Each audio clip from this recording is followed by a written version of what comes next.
Wow, guys, Jojo, episode 20.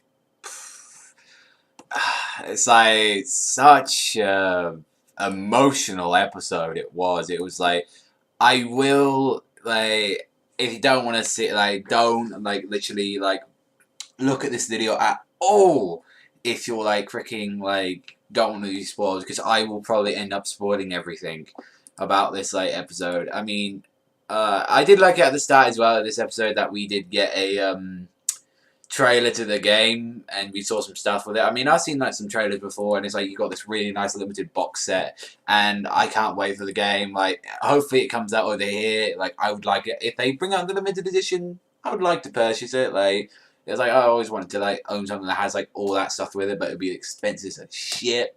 But in this episode, Caesar went in. We found out about his past, that his father left him when he was very young, and his he got like freaking very like angry about that and thought that he was like thought that his father went off with another woman, and he was like he didn't know nothing about like his Zappelli like bloodline.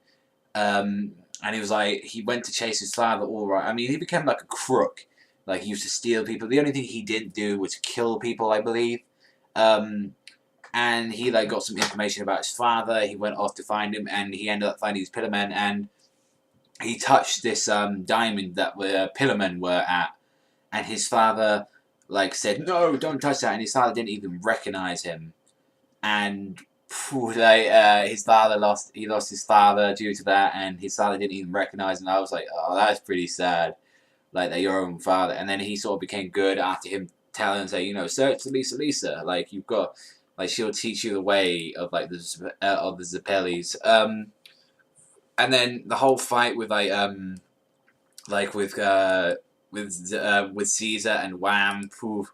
I mean, I was laughing at first because the freaking master guy got his ass handed to him. As the door opened, he freaking like got his arm cut off, and he's screaming. He was like, "No, don't rape me" or anything like that.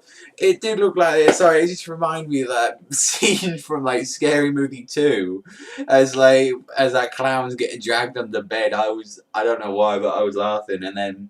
He apparently like Wham can survive in the sunlight if he has his wind armor on, which he like pulls out these it must be like ribs or like just some sort of like vase that just comes out and it just produces wind, so he can fight outside. And like I did like that as they were fighting outside, like Zappelli was showing that he's not only experienced with the rifle, he does know good hand to hand combat. And he did come up with like this new move that his father used to. It was like these little balls that like sliced him. And what happened is, since he's using his wind armor, that's accelerating that like wind ability and going through. And then he has to resort out by going inside. And that fight was just crazy. And it's like he just brought out the wind god tornado, like sandstorm tornado, and like it was so that, like I said, I'm going to spoil things now. It's like he was basically out. He lost so much blood, he couldn't even hardly punch him. He was like that. It's like, and what happens is he's like, I'm going to use my final weapon. As he like pulls out the ring of Wham for the antidote, and he ties it up into a little ball. He's saying, "This is going to be your hope. Like you've got to live." And he goes, "This will be my final ritual." He like screams, and the cross like lands on him, and Zappelli like sees the Zappelli. I was like, gone. And actually Wham respected him and saying, "You were a good opponent." It's like I may have not like got a humanity like you, but I still respect it. Like he could have like taken his ring back, but he's like, no, for all the sacrifices he did, he just leave it. And I've got respect for him for that. I got respect for Wham. And he like they were trying to look through it, and then Ethan as well.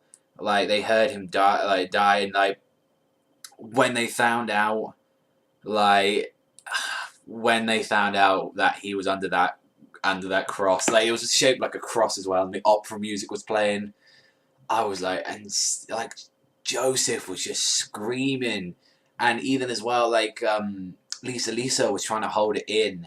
She really was trying to hold it, and then both of them ended up just crying and just screaming out of like revenge, like going Caesar, like that got me. I was like, part two, you're amazing. Like part two is the best part, like just hands down. Like just for that. I mean, I ain't even seen part three yet. And like all the others, it's like so much better than part one.